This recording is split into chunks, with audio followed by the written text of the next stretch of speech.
Good afternoon, everyone. We want to thank you for joining CCR&R for our week-long celebration, Caring for Essential Providers. We're glad you could join us. Today's session is sponsored by CCR&R of Northwest Iowa from Region 1. And here's Rebecca Hungate to tell you more. Hello, welcome. We are so glad that you guys are here and are with us today. Like Bobby said, I'm Rebecca with Child Care Resource and Referral, and we're here to support Iowa in everything early child care and education. We have local child care consultants that help homes, centers, and preschools on any support that they need. We have parent specialists who work on finding quality childcare for our families and give a little bit of parent education along the way. We also work in communities on helping them with childcare solutions. So if you need any information on any of that, please visit our website at www.iowaccrr.org. But today, it's all about you guys. It's about our early childhood, our family childcare providers, our center staff, our center directors. If you're a board member or an owner, anybody in the early childcare field, it's about you guys, our essential workforce, our essential staff. And we are so glad that you guys are here with us today. We at Child Care Resource and Referral have set up a week full of fun events to help you feel inspired, to feel centered, and to make you the best early educator that you can be. Now, we know that it's been a hard year, but we want to focus on the positive and we want to look forward. So that's what we're here for today. Today, we're going to have two speakers with us. One, Dwight is going to be talking to us about his writing and how that helps him become centered and prepared for the day. We also will be talking with Ashley, and Ashley is our health expert, and she'll be sharing some tips and tricks and some new ideas on health and nutrition. So sit back, relax, listen. If you can't listen to us all, that's okay. This recording, this will be recorded and posted on our YouTube channel and shared on our social media. So if you have to jump off because of kids, we totally understand that. Just trying to find times where we can all get the information to you guys.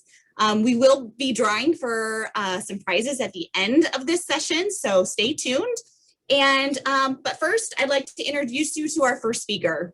Dwight Grosvenor is a retired United Methodist pastor, has been married to Cheryl, an early child care education teacher who has started several preschools across the state of Iowa and been involved in early child care education for a long time. For the past 16 years, Dwight has written what he calls nesting poems that helps him center himself and prepare for each day. So we're excited to welcome Dwight to our event.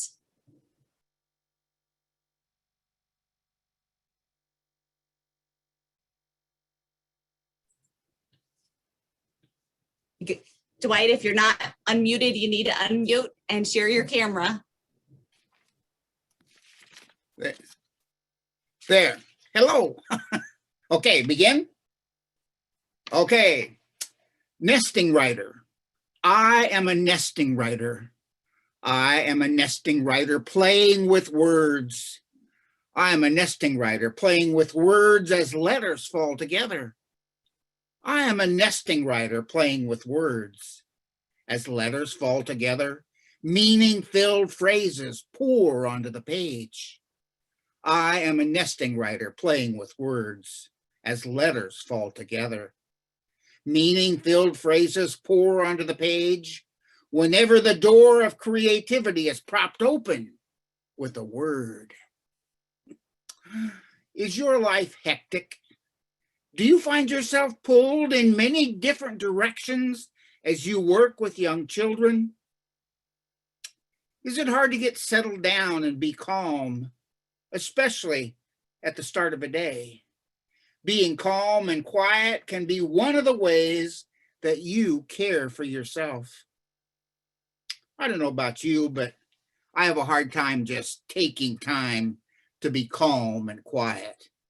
But I have found that if I start with a recipe, a plan, I can do this.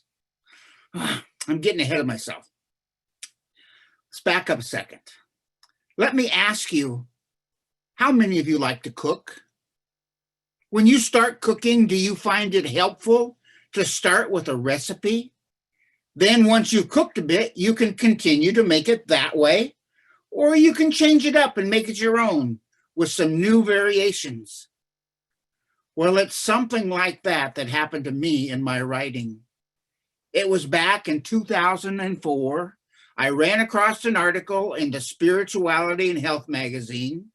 The article was by Kevin Anderson, where he talked about a new style of writing that he called nested meditations, where each verse of the poem used the exact same words as the verse before, and then one line was added.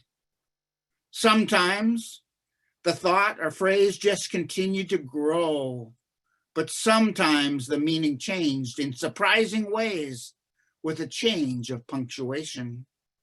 I remember feeling like this style of writing just reached out and grabbed a hold of me and would not let go. Even though I had never seen myself as a poet, nor did I ever really like poetry all that much. But after a while, this style of writing, I made it my own, and I decided that I wanted to rename it. First, I said, well, nesting poem prayers. And then I said, well, no, just nesting poems. And finally, I settled on just nestings, where each verse nests into the next. I did not start writing this way to calm down and to set the mood or tone for the day. For me, it was I was just drawn to this style. But this writing has continued to offer many benefits in my life. There seems to be something powerful that happens in saying repetitive words and phrases. You know this working with young children. Nursery rhymes and children's songs use repetitive words and phrases all the time. You can use this style of writing in a number of different ways. One, you can just do it to play with words and have fun. Two, you can use it as part of your daily meditation, devotions. Three, you can use it to give expression to that which you are paying attention to on this day. Four, you can use it to calm down and be quiet inside. As I began writing in this style, it was just to play with words, letting creativity flow. Let me tell you something of my process, my recipe, if you will. I usually write first thing in the morning, very shortly after I get up. I go to my writing desk, now that I have one. In the past, I would just go to the dining room table. I try to be the first one up so there's less commotion going on and less noise. I do my writing in a composition book that I use for my daily journal writing. Long ago, probably about 20 years, as I was beginning to move toward daily writing in my journal, I asked a friend of mine how I could do that. He gave a suggestion of making a commitment to write at least a half a page, just a half a page every day. And he said, you can do that by writing, I don't know what to say, in really large letters, and you'll be a success. I know that really isn't about writing nestings, but if writing seems hard, it might be helpful to you. It was helpful to me. When I begin with one line, I always try to make it a complete sentence. Well, what do you write about anyway, you ask? Well, you write about whatever you're being attentive to. A word, a line that you have just read, a scene that you notice from nature, a thought that you have in your mind, whatever. Sometimes I begin with something that I want to be sure and remember, like a particularly cold day or a death in the family or a special day in our country or community. You might jot down several thoughts and then decide which one will be the first verse that you're going to use. If you're one for whom it's helpful to have rules to follow, or you just need a place to begin, try these 5 rules that were developed by Kevin Anderson. 1, the piece begins with a single line that forms a complete sentence. 2, each succeeding stanza contains the previous line or lines and adds 1 new line. 3, each stanza forms its own grammatically correct complete sentence, or in some cases, more than 1 sentence. 4, no words in the previous line of the piece can be changed, with the exception that a word can be capitalized or uncapitalized. The order and the spelling of the words cannot be changed. 5, the punctuation changes in previous lines are allowed. This includes the addition of or removal of hyphens, commas, periods, or other punctuation. In this form, altering the punctuation is one of the main devices for altering meanings. And then for me, I always read out loud what I've written, even if very quietly, before I write the next verse. I do this for each verse, and then when I'm finished, usually 3 to 5 verses long, I read the whole thing. The reading is its own way of slowing down in and of itself. Sometimes my writing is just descriptive of what's going on inside of me and or what I'm noticing going on around me. At other times, the words are leading me into a place where I want to be, or at least to move me in that direction. Now, this is a repeat of what I said, but in a bit different way. This new way of writing that I have come to call nestings continues to allow me to slow down and be quiet before the holy. My soul is fed in the writing, and then in the going back and rereading the nesting that has been written. For me, this whole process has become a spiritual exercise experience, but it can also be just as meaningful as a writing experience. The nesting begins with a sentence about whatever it is that you're being attentive to at the moment. Now, this may be a word of scripture, a line from a devotional reading, a thought or an idea, or something that you see or hear or just are thinking about. The first verse is that sentence. The second verse is that line plus another, and you continue that process until you are finished, always repeating the previous lines and then adding another. Always use the same words, but you may change the punctuation and thus change the meaning or direction of the poem. And as I said, my process usually includes reading each previous verse before discovering where the next verse is going. I do not know where the poem's going as I begin. Once the nesting is finished, I go back and read the whole poem out loud. I sometimes make editorial changes, and then I type the nesting in one of my nesting files on my computer. Let me put this another way. Regarding the writing of nestings, don't change any words as the verse continues. However, you may change punctuation, which may totally change the meaning or direction of the nesting. Sometimes I vary this a bit at the end. Remember, since you are making the rules, You can change the form as you need to, or just because you want to. In writing each verse, it's often helpful to go back and reread each previous verse to discover where the next verse will go. And once the nesting is finished, go back and read the whole nesting out loud. This whole process allows me to slow down and to be quiet. It feeds my soul, both in the writing and then going back later and rereading the nesting and then typing it on my computer. For me, this has been a great gift. When I wrote the following nesting, I realized that there was something really powerful, and I wanted to continue writing in this way. I'd like to share it with you here. I heard the word. I heard. The word was spoken, proclaiming God's love.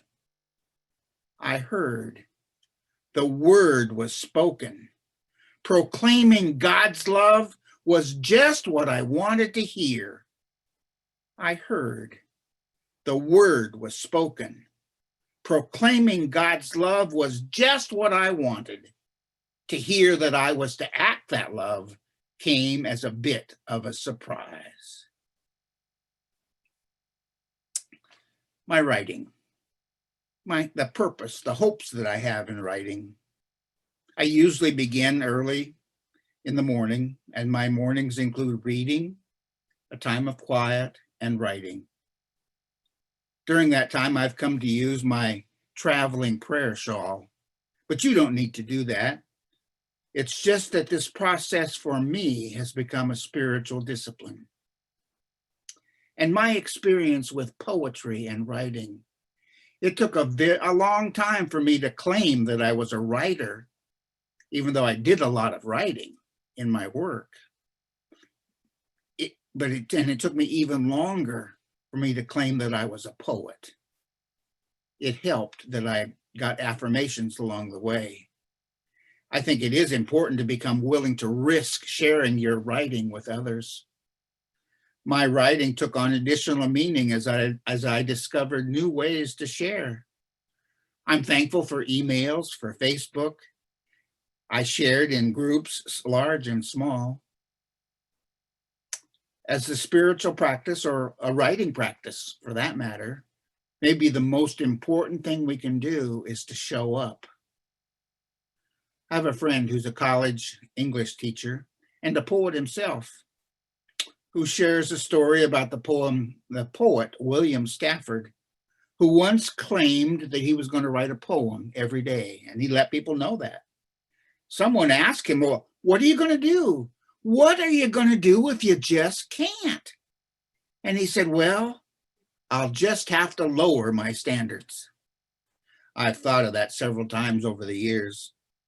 I've been writing in this style since 2004, and I've written one every day since early 2011.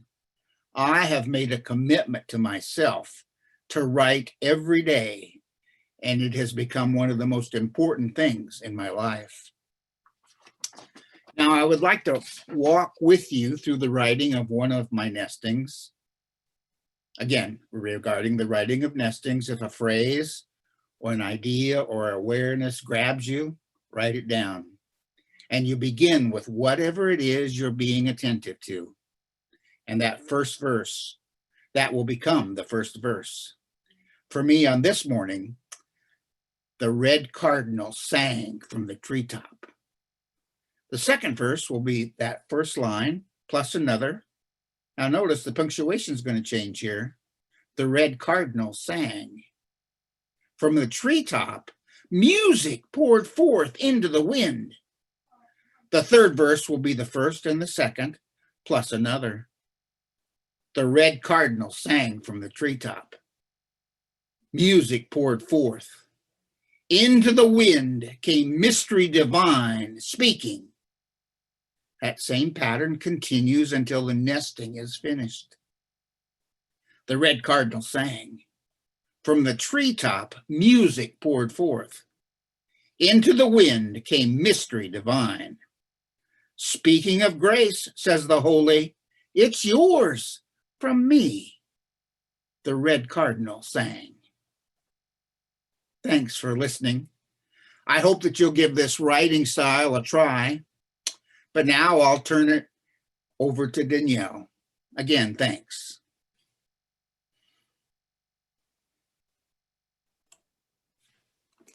Thank you so much, Dwight. That is great. That is a great daily habit that you fit into your daily routine. And I'm sure it's just become something that you wake up, just like drinking a cup of coffee. You just pull out your journal and start writing. I know when we talked to Dwight about doing this speaking event for us, he told us that he uses just a regular journal. He's been doing it for so many years. He's been doing it for 11 years now over that. So he was a pastor before that. So we really appreciate him coming out and doing this because, it shows that by us developing positive habits, those could be easy putting into our daily routine. So habits should be easy and fun. And if they're not fun, they are harder to put into your routine. So think about that when you're establishing a list of habits that you want to try this year. So our next speaker is Ashley, and I am excited because she is going to be talking about success in nutrition and how that can set you up for success. So thank you so much, Ashley, for joining us, and I'm turning it over to you guys.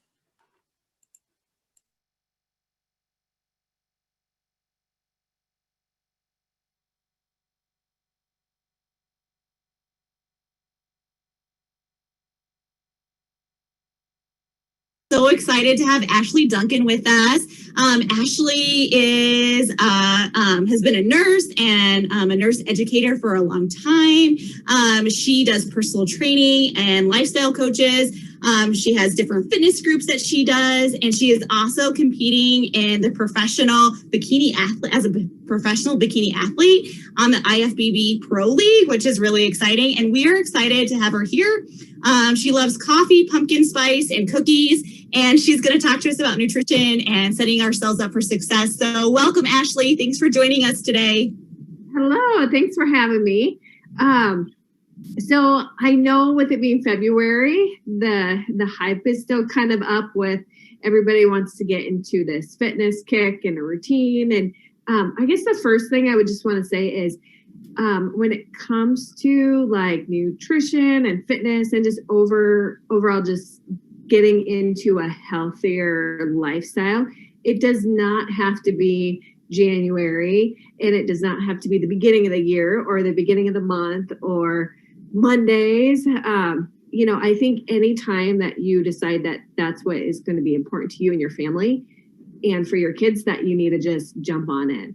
So a couple things like setting yourself up for success, especially if you're starting to plan ahead. That's the first thing that I would really recommend is just planning for that success. And, this starts with, first of all, just doing some diving in and reflection on what have you done in the past that is just not working well. So whether it's been maybe you've dieted in the past or you've tried to get into a workout routine in the past, whatever has failed, and I don't mean that as a negative word, but whatever hasn't worked, you have to ask yourself, like, why is that? And truly find out what were those barriers, because if you keep continuing to have those barriers, you can do excellent planning and be spot on and all of that. But if those barriers are just constantly there as roadblocks, it's going to be really hard to get through them, especially if you've had those issues in the past. So an example, going through your kitchen. So maybe you find that you always like an afternoon snack when the kids get home from school, and you love cookies. I do. But so, just if the cookies are there or whatever it is, so maybe your kids come in and they have chips or cookies, whatever it is, and they're always there and they're easily accessible, and you don't have to work at it to get to them. Usually think prepackaged items. Get rid of that stuff. And I'm not saying that you have to get rid of these items forever, but again, until you get in that routine and in a habit, just getting them out of sight, out of mind can really be helpful to start. So that's just an example of getting rid of a barrier, if you know that is difficult. I think of if you're somebody who doesn't get in your water. So why are you not getting in your water? Is it because you like really cold water from a fridge, or that you like to pour it, or, you like it a certain way. And if you don't have that easily accessible, you just don't drink it. So again, figure out what will make you be successful in getting your water. And so for me, I have a pre-filled jug that I fill up every morning as I'm getting coffee ready and feeding the dogs. It's part of my routine. And I set that gallon jug on the counter. And even though I pour that gallon of water, I don't walk around with one of the gallon jugs. Sometimes I have a couple fancy ones if I'm going to be on the trip, volleyball games, etc. But if I'm just at home all day, I don't carry that gallon around. So I'll put it on the counter, but then that's what I will use to refill a smaller glass or a bottle. So again, just setting yourself up for those little habits. So you really, in my opinion, you really need to plan.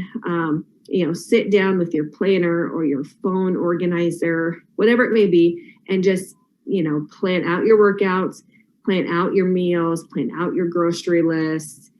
And that kind of brings me into, really planning out your meals. And it's important to know exactly what you're eating and how those foods affect your body, and then tracking, starting to track macros or calories, or doing some type of meal prepping. So, and that can be a whole different discussion in itself, meal prepping. But, again, planning for that success of having those meals ready and accounted for, and so that way you're starting to track. So, Ashley, can I ask, what are macros? I'm not sure that I've ever really heard of that. Okay, good question. So macros are, you'll hear them used in like short, like I use them macros, but what they actually are is macronutrients. So your 3 macronutrients are carbs, proteins, and fats. So when you think of like your vitamins and your minerals, those are considered micronutrients, but your macros are your carbs, fats, and protein. And in each gram, without getting too technical on you, in each gram of each one of those macros, it has a calorie value to it. So one of the examples is each gram of carbs holds 4 calories. Okay, so if you were to look at a food label and look at the carbs, fats, and macros, that's where those calories come from, is those 3 macronutrients. So is there go ahead. Sorry. So the purpose, I guess what I would encourage tracking macros over just calories for a couple of reasons. The first one being is the nutritional content and how those macros will affect your body is different than just calories. So let me rephrase that.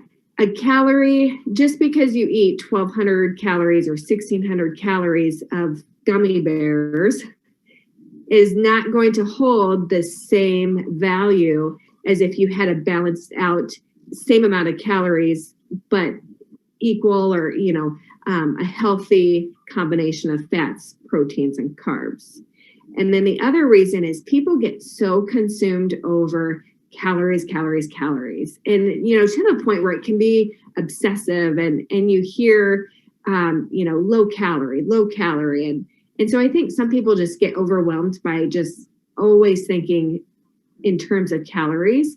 But if we can kind of flip it and start tracking in macros and knowing that you have a limited number in each of the macro departments, it's like you're kind of looking at those as, okay, these are the fuel macronutrients that I need for my body. And those combinations will be different depending on the person.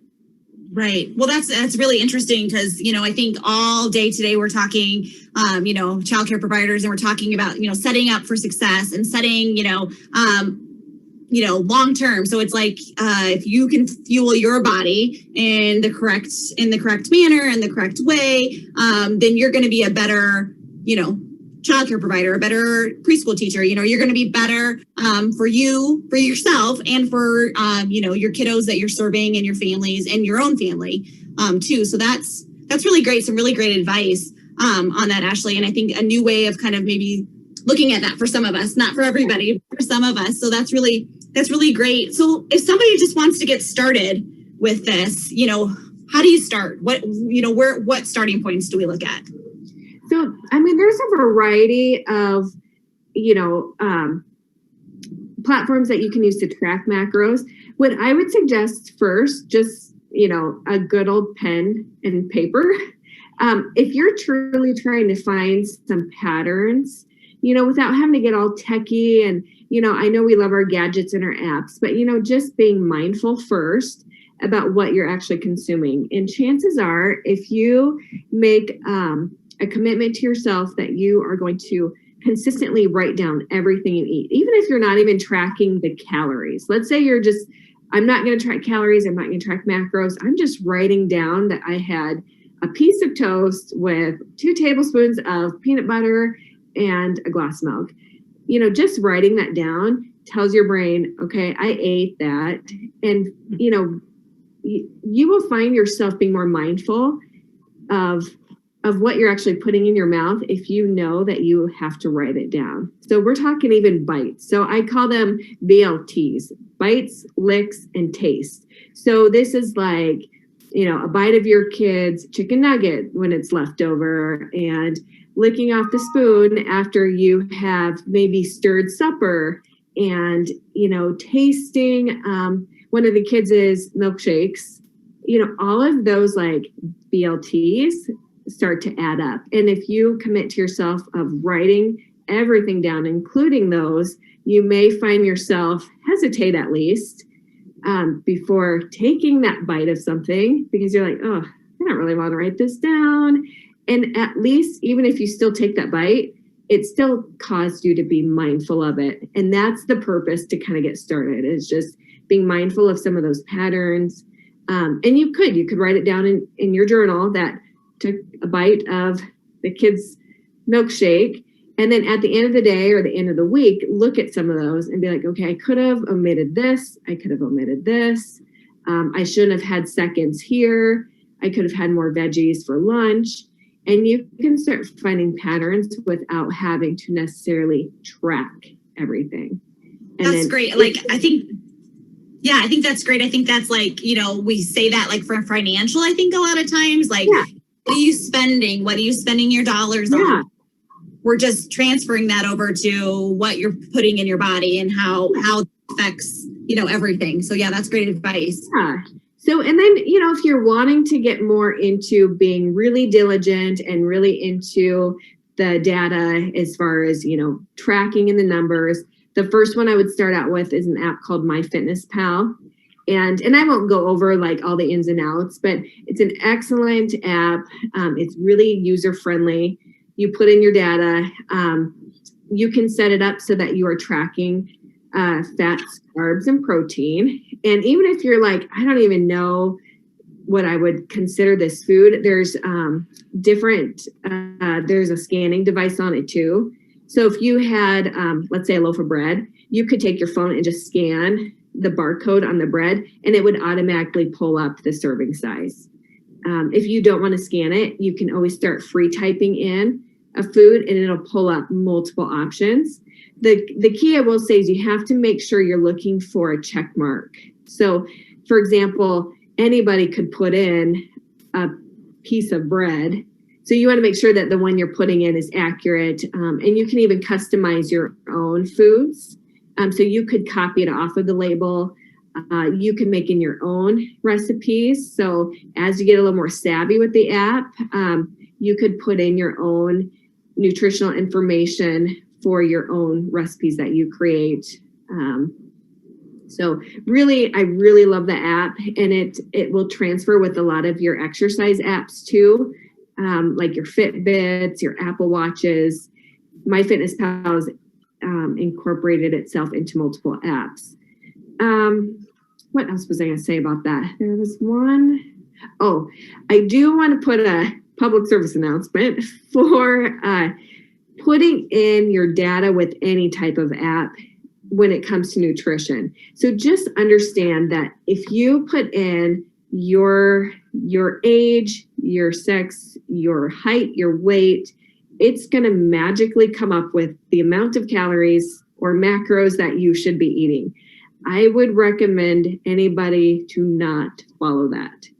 So I think a better option would be to track what you've been eating for a week, just naturally, and, you know, go off of those averages. So, you know, track what you've been eating for a week, and then say, okay, over the course of the week, this is you know, give or take the approximate number of carbs, fats, and protein that I eat in a day, and then start cutting from there.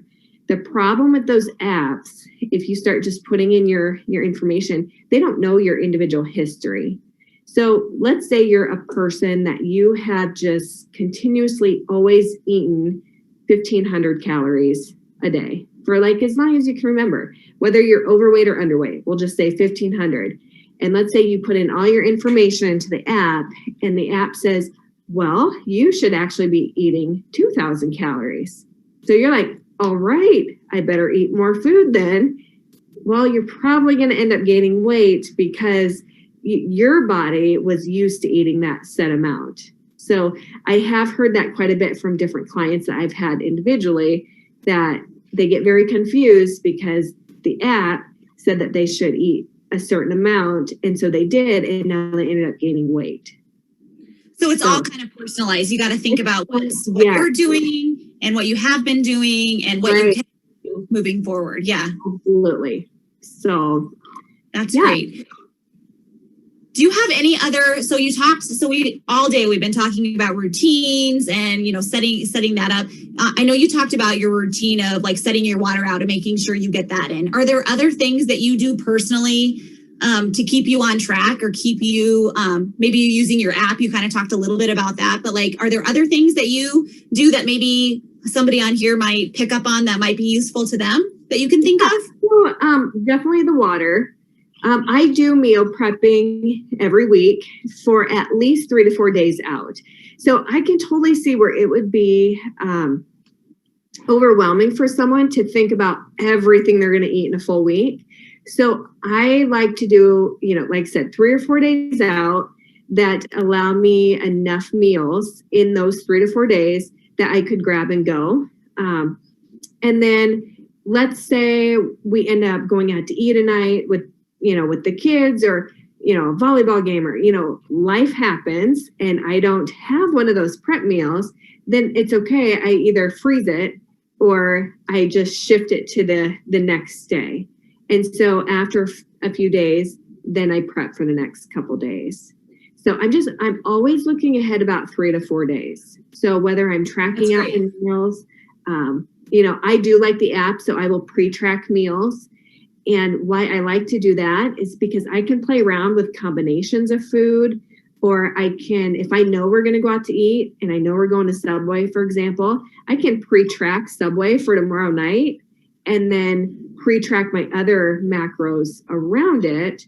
And so essentially I just created my own meal plan. So that way you're not stuck the end of the day, already used up everything. And then you're like, well, shoot, I guess I'll start over tomorrow. Because that's getting over and over. And otherwise, you know, just good habits that I've developed over the years.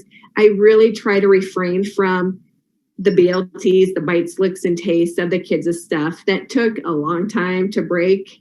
But now I can honestly say the kids could be having ice cream.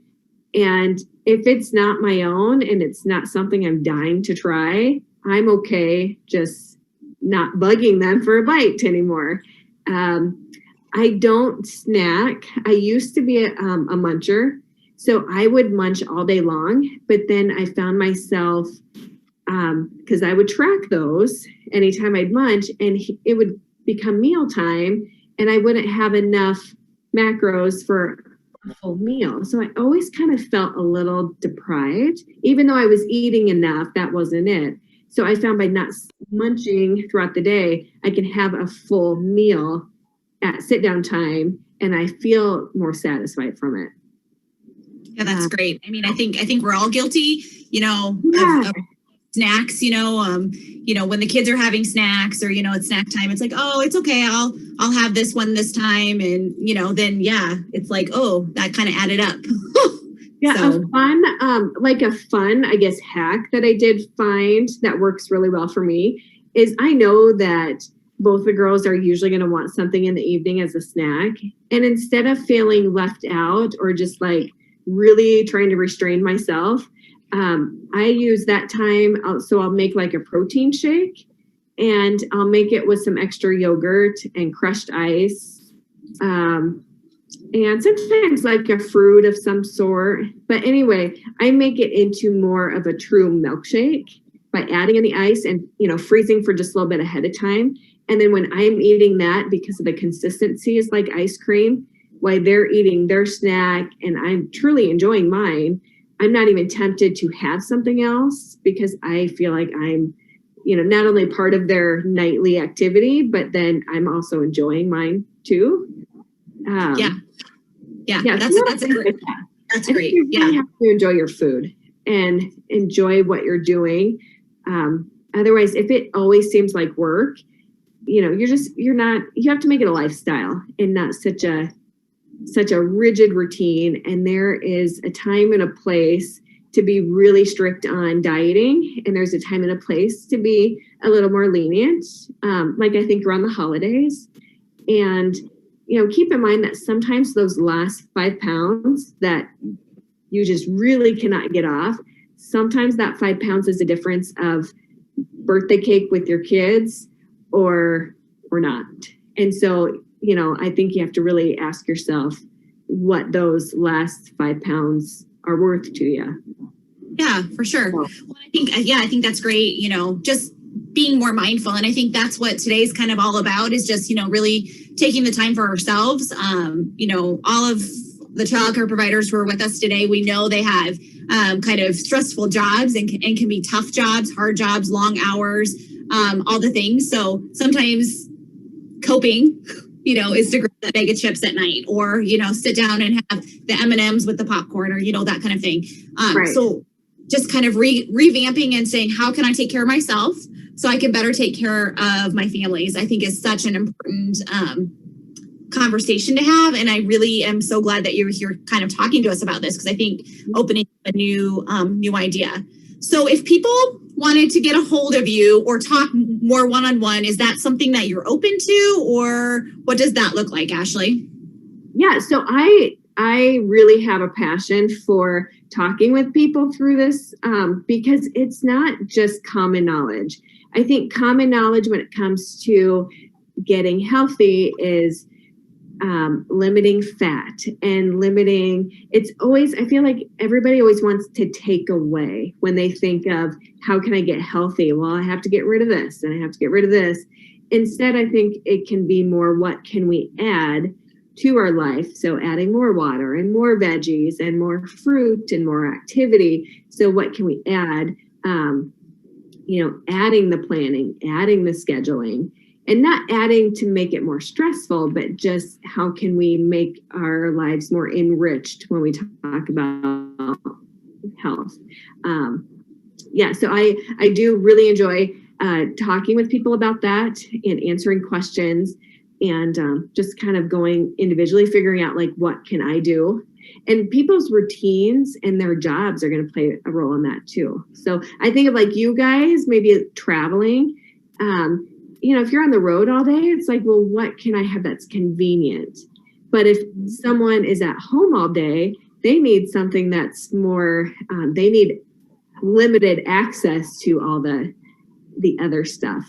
So yeah, I think that's so true. Looking at that and, if you're working in the childcare center where you're in a classroom all day and don't have opportunity to maybe feel like you can get all of your water in during your workday, how are you trying to sneak that in, throughout and, right. Sure that you're able to kind of do that. And it would look different for our home providers who are at home all day and have that. Yeah. You're exactly right. Yeah. So looking at that. So we'll drop your information. Can follow Ashley on Instagram and reach out through direct message to her that way, or we'll also put your email address in. And so if you have questions, they can reach out. Anything else, Ashley, you want to share with us? We're so glad that you were here with us today. Yeah, I want to add some just kid friendly information too, since you guys are child care providers, or taking care of children and helping them to be healthier versions of themselves. Also, is just being good role models. And so it's really hard to be chowing down a bag of chips and then telling your kid, no, you can't have the chips, you have to have an apple. And apples are great, but if they see that what you're eating and you seem to really enjoy it, well, of course, they will want it too. So I think just, setting good examples. The access, again, just as we as adults sometimes have to limit our access, we have to do that not only for our small children, but for older children also. Now, unfortunately, good and bad, our older kids with licenses, they can go through the drive-through and they can just go get their own unhealthy. But so that's why I really believe it starts when they're younger, developing good habits. And, maybe they won't be tempted to go through drive-through and get the Big Macs and fries. However, if they do occasionally, if they have a mostly healthy habits outside of that, then, okay. But, and then kids, I think just getting them involved in the kitchen, getting them exposed to healthy foods, they might be more inclined to eating the apple, for example, if they helped you chop it up or cut it up. Or if they helped you cook the supper and you gave them manageable jobs, they might be more excited about eating that supper because they felt that part of it. So they feel that sense of ownership over it. Kids love, and letting them choose, like, well, what do you want to help mom make tonight? Do you want, and then give them healthy options. And again, you're giving them choices that can go hand in hand with snacks too. And then again, kids love colors. So the more colorful you can make it, the better. I think of one of our meals, I won't say where it's at, but it's like the white meal because it's a white gravy and it's chicken and then it's mashed potatoes.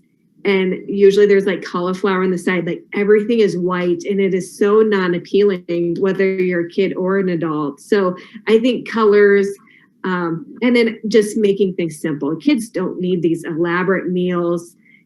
It may make yourself feel better as a home chef, or if you enjoy cooking, more power to you. But for the most part, kids don't need a huge assortment. They need it simple, colorful. Let them help, and let them choose. So that's great. I mean, I think we all know that, I think, but it's like, it's so good to hear that from a professional like you to know, like, okay, like that really makes a lot of sense and we can like really grab onto that. So yeah, that's great. Or being okay with, we only had a protein, a veggie, like we only have like 3 things at meals and it's pretty boring. That's okay. That's okay. Yeah. That's so good. That's so great. We're so glad that you were able to join us today and talk about this because I think it's just it's exciting.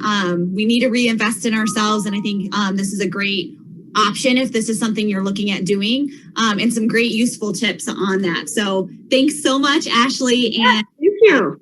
We're so excited to have you with us today. So good luck in all that you do, and we'll talk soon. Okay. Bye. Bye.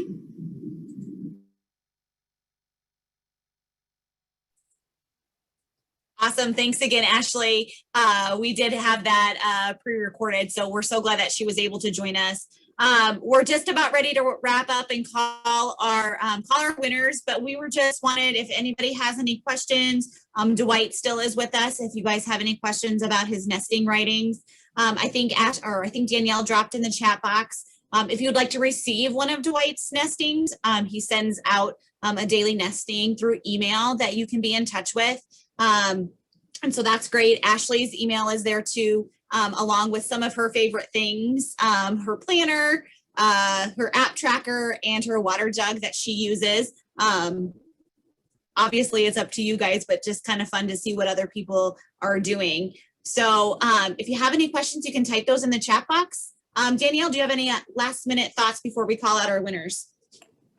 I think it's just important to remember that one habit doesn't suit everybody. You know, you could be writing, you could write one word a day, you know, smile. Maybe that's all you try to do all day. Smile at yourself, smile at your staff, smile at your parents coming into your centers and home.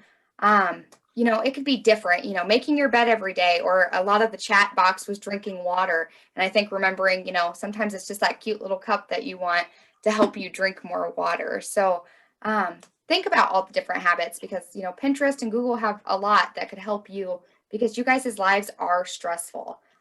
You deal with a variety of different people every single day, different challenges every single day. And that's why we really wanted to take this week to appreciate you and all that you do, and get those resources to help you personally and professionally. So one last thing, I just want to show you guys what you'll be winning. If you were on this morning, you did see what you would be winning, but a wonderful, cute water bottle so that you could drink more water. And then, of course, a beautiful journal so that you could start writing, so and help plan out your day. So that's the last thing I have to say. That's awesome. Thank you. So I will call our winners. We will probably be in contact with you just to confirm your mailing address with that, and you can expect these in the next couple of weeks. So we have Amanda Crooks, Julie Wildman, Karen Elzebron, Leslie Hamilton, Lynn Garrote, Martha Riveras, Megan Vallon, Mana Williams, Rachel Brish, Shannon Veck, Tara Wilson, Vicki Griffin, Deb Toner, Emily Clank, Cassandra Wright, Bree Hepker, Heather Perry, Janelle Haley, Kathy Miller, and Leah Baker. And I apologize if I said anybody's name wrong. So we will be in contact with you here in the next little bit. We hope that you guys can join some of our other sessions this week. Yoga and music are on the tap for the next couple of days. So we hope that you guys can do that. If you can't, like I said, join our YouTube channel. These will be posted up there. So thank you guys so much.